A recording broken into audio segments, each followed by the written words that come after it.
Hi everyone, and welcome to another action-packed episode of The Dungeon Crashers. I'm Guy. And I'm Zapeel. Before we get started, please hit that like and subscribe button and turn on notifications so you won't miss any new content. We've been seeing a lot of new DMs on some groups we belong to asking advice on setting up boss fights and other main encounters. And it seems like a fun topic to explore, so if anyone thinks that is something they would like to enjoy, mention it in the comment section below. Building the perfect encounter is one of the best parts of being a DM, and we enjoy sharing how we go about setting it up, so let us know. Yeah. And today we're doing a build for Bluebird 32. He wants to see a build combining Bladesinger Wizard and Arcane Trickster Rogue. I got really excited for this build because Gishes, that's a melee spellcasters, are my favorite to play. Mm-hmm. And I really wanted to be excited about the Bladesinger. But I've been a little skeptical, mostly because Wizard hit points and melee just don't work together. And even though a Bladesinger has crazy good armor class and magical ways to avoid hits, they still can't take very many. Mm-hmm. So I asked myself, what does Arcane Trickster bring to the table to mitigate that problem? And I found out it's actually quite a lot. Now, rather than being a tanky melee fighter like an Eldritch Knight, we can take this in the opposite direction and be a skirmisher that gets into attack and melee, preferably with sneak attack, and then dances out of range to make it hard for the enemy to return attacks. And you also have powerful casting to be both better in combat and to handle those situations that melee combat doesn't quite solve. Yeah. In older edition, Bladesingers were traditionally half-elves or elves. That isn't true in 5th edition, but it's still good flavor, and as high elves have excellent choice for mechanical reasons. They get a +2 to Dex and a +1 to Intelligence, are exactly what we need. Other elf traits like Meditation, Dark Vision, and Resistances are also nice. The High Elf bonus cantrip will add to an impressive cantrip selection and give us something right from first level since we aren't starting as Wizard. For ability scores, we're going to be a little different than the standard Wizard. For Wizard, Intelligence, Constitution, and Dexterity are the most important stats in that order. These stats are the best for us, but we'll be putting Dexterity ahead of Constitution. Most wizards need Con for the hit points and for concentration, and they can skimp a little on the Dexterity. And use magic for defense if they aren't trying to be in combat. We need Dex because we need more for when we're in the melee attacks, and we really need to push that AC as much as possible. We might even favor Dex slightly over Intelligence. Definitely, although Intelligence has to be high as well. Mm-hmm. And we're starting using the point buy system. Putting 8 in Strength because we just need other things more, 14 in Dexterity, which will be 16 after the racial bonus, 14 in Constitution, 15 in Intelligence, with the racial bonus will make 16, and 10 in both Wisdom and Charisma, because we don't want a penalty on Wisdom since we're starting as Rogue and not getting proficiency with Wisdom saves.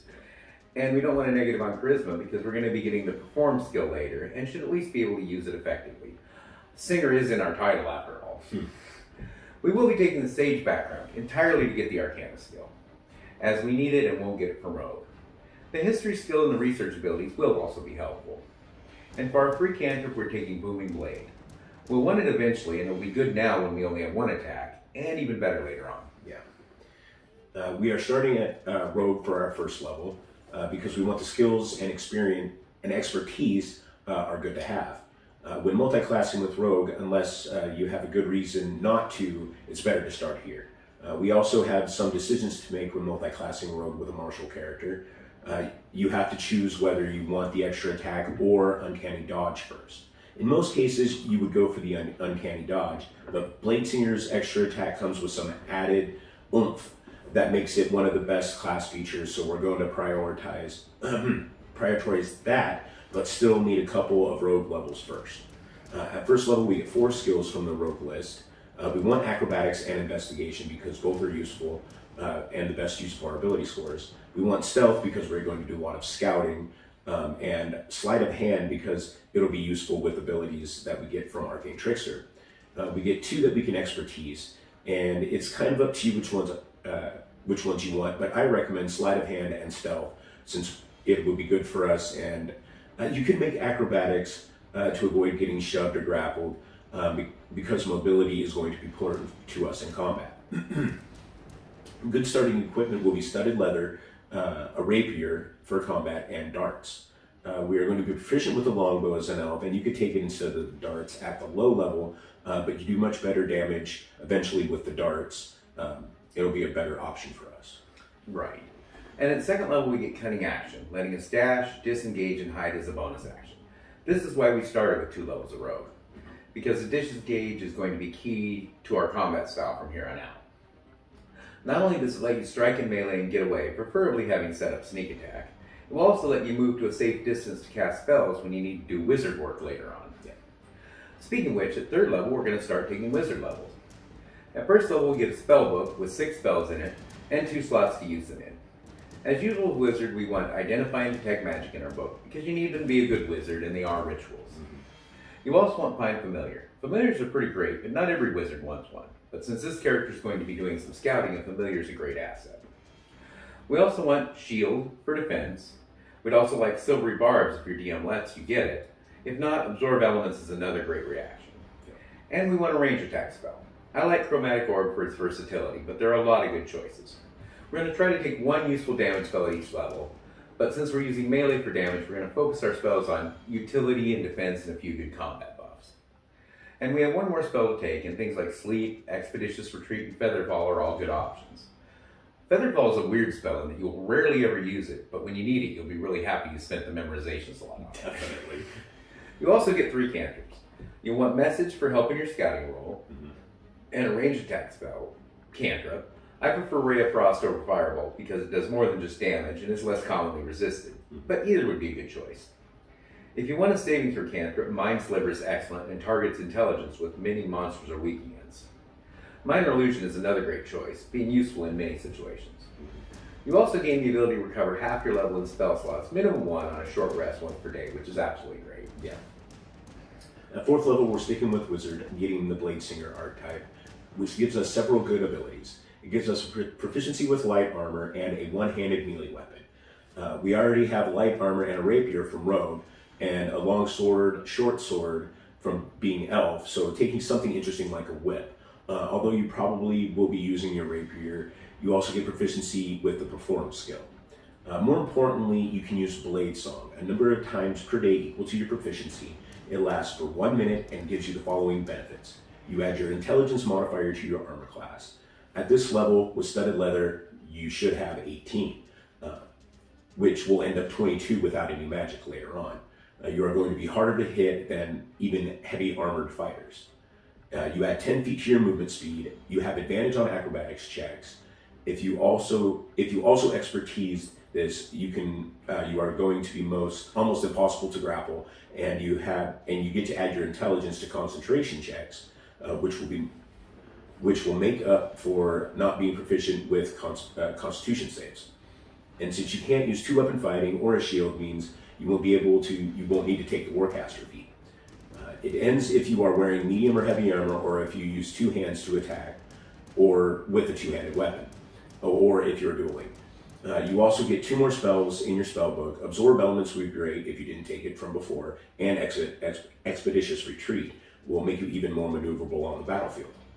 At 5th level, we'll be taking 3rd level of Wizard, getting 2nd level spells, and 2 added to your spellbook. Misty Step is another great mobility enhancer. Mirror Image is excellent for defense. Invisibility is good for scouting and ambush. Scorching Ray is an excellent damage dealer. But Shatter gives you an area of effect spell if you want that. Pick what suits you best. Just remember, you will pick up enchantment and illusion spells later from your Arcane Trickster. The one spell we really want is Shadow Blade. It conjures a weapon made of shadow that has the finesse property. You get to add your dex modifier to the attack, and you can sneak attack with it. It counts as magical and deals a 2d8 psychic damage. It can be upcasted later to as high as 5d8 at 7th level slot. It also has the throne property, so it's also great for ranged attacks. And at 6th level, we're going to take our 4th level Wizard, getting an ability in Storm Improvement, which we're going to use on Dexterity. We aren't using too many saving throw spells yet, so we can afford to wait on Intelligence. We also get 2 more 2nd level spells added to our book. Take a couple of the ones we already recommended. And you get another cantrip. If you took a Ray of Frost before, you might consider Firebolt now. If you would prefer a saving throw cantrip, Toll Dead is great. Yes. And Friends is a utility cantrip that can get you out of a lot of tight spots. And at 7th level, we'll take 5th level wizard, getting 3rd level spells. And we add 2 to our book.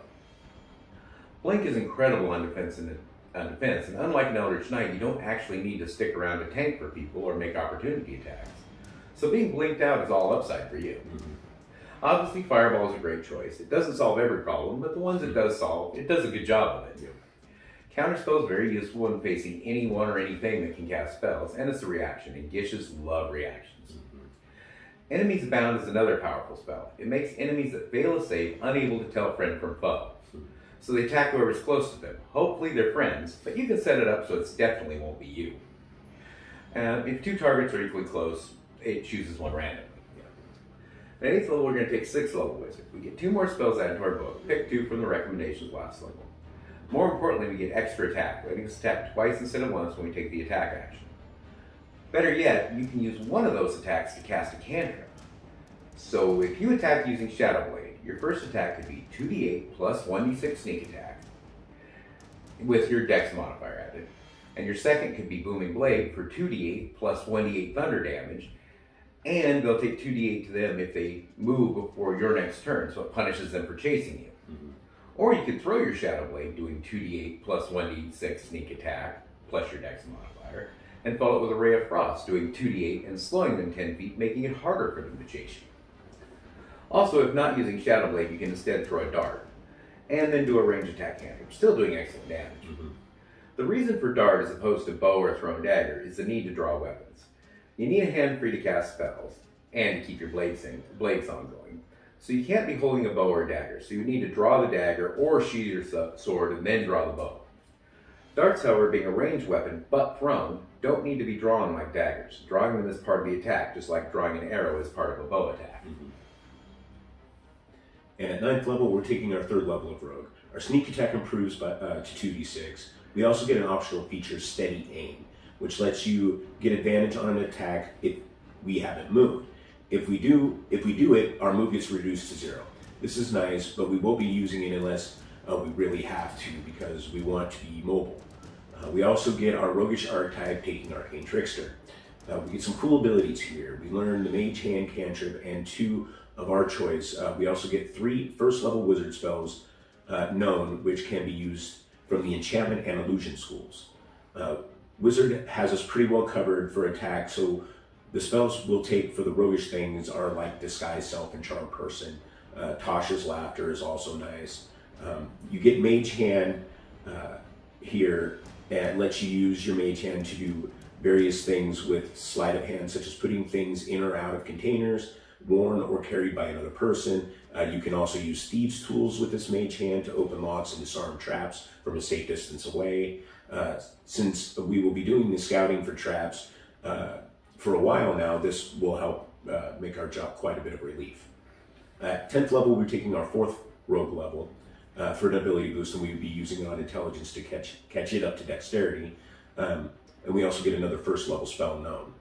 At 11th level, we'll be taking our 5th level of rogue, getting Uncanny Dodge. Now we can use a reaction to only take half damage from attacks that you can see, helping us stretch our limited hit points by a lot. Our sneak attack also goes up to a 3d6 now, and we also have 4th level spell slots, but no 4th level spells yet, so use it to upcast Shadow Blade or Fireball, for example. And at 12 level, we go back to Wizard, taking 7th level, getting those 4th level spells. And we add 2 of them to our spellbook. Greater invisibility will make us an absolute terror in combat, but it's concentration, so it can't be used with Shadow Blade. Dimension Door is always good to have, and Ralapim's Psychic Lance is a ranged damage spell that has a save targeting intelligence. On a failed save, the target takes 76 psychic damage and is incapacitated until the start of its next turn. Sticking this on someone can win fights. Yeah. On a successful save, the target only takes half damage and isn't incapacitated. It also has some other effects if you know the target's name, so look in the spell description. Divination is a very good spell and it's a ritual, so you don't need to actually prepare it. And at 13th level, we take another wizard level, getting for 8th, getting 2 more spells to our book. Take some you didn't take last level, or anything else you might like. We also get an ability boost, which we're going to use to cap our intelligence. Saving throw DC and spell attack rolls are becoming more important, and it also lets us to prepare more spells. At 14th level, we're going back to Rogue for 6th level. We get 2 more expertise, and we would take Acrobatics if you didn't already, For the other, investigation and perception are both good options. At 15th level, we're taking our 7th level of Rogue. We get the 2nd level spells from Arcane Trickster and one more spell known. There are a lot of good choices at this level. Phantasmal Force is a great way to contain and even damage an enemy, and if you haven't taken Invisibility, this would be a great time to take it. We also get Invasion, so if you succeed on a dex save, you take no damage on an area of effect spell, and you only take half if you fail. Along with Uncanny Dodge, this is one of the best reasons to be a rogue. Our sneak attack also goes up to 2d4, or 4d6 here, excuse me. At 16th level, we are taking 8th level of Rogue, getting an ability boost to cap off our dexterity, getting a stat 22 armor class. We also have 5th level spell slots, but no 5th level spells here, so remember to upcast. And at 17th level, we're going to take Wizard for 9th level, getting 5th level spells, and 2 added to our book. We also now have 6th level slots. Rory's Telepathic Bond is great for scouting and has a lot of other uses. Plus, it's a ritual with a good duration. Synaptic Static is a good area of effect damage spell, dealing psychic damage and giving opponents that fail a save disadvantage on their attacks. Another spell that can really win fights. Steel Wind Strike is a great multi-target damage spell, and I understand the only reason it was put on the wizard list was for Bladesingers. It was originally intended to be ranger only. Also, since we aren't going to get 7th level spells to take teleportation, you should pick up Teleportation Circle here, which is still pretty good if you know a few locations. At 18th level, we take 10th level Wizard. In addition to getting 2 more spells added to our book, we also get the ability from Bladesinger to spend a spell slot as a reaction to reduce damage by 5 times the level of the spell slot you use. This could often be worth it if it prevents more damage than using Uncanny Dodge. Mm-hmm. At 19th level, we're taking our 11th level Wizard, getting 6th level spells and 7th level slots. Disintegrate is an excellent range damage attack, and Globe of Invulnerability stops a lot of what you will run into when fighting casters. Mental Prison is a great spell for taking out a powerful enemy, and it fits a little sub-theme we have going on for targeting intelligence saves. We are also smart and good at taking out stupid enemies. Lastly, Tensor's Transformation will cover almost all of your weaknesses in melee, giving you 50 temporary hit points, advantage on attacks with simple or martial weapons, meaning-free sneak attack, proficiency with all armor and weapons, which we don't really need, proficiency with strength and constitution saves, which we will definitely need, and an extra attack. We also don't need that because we get that from Bladesinger. The drawback is after this effect ends, you have to make a DC 15 constitution check or suffer 1 level of exhaustion. Risky, but it's worth it. At 20th level, we're taking our 12th level of Wizard. We get 2 more spells added to our book from among the ones listed above, or any others you might like. Plus, you are also a wizard, so you probably added a lot of other spells to your book by now. We also get a final ability boost, putting in our constitution for better hit points and our concentration. You could also take the tough feat for even more hit points, but I think a boost to concentration, helping with the saves, is more important. And what we have here with this build is a powerful skirmisher who can take on a recon by force role in the party, scouting ahead to neutralize traps and find the enemy and catch them off guard, and then use magic to alert the party and call in the reinforcements. Yep. But unlike some scouts, you don't need to sit around waiting for your noisy companions to come and ruin your nice ambush. You have the power to launch the ambush by yourself and hold the enemy at bay until the cavalry arrives to finish them off.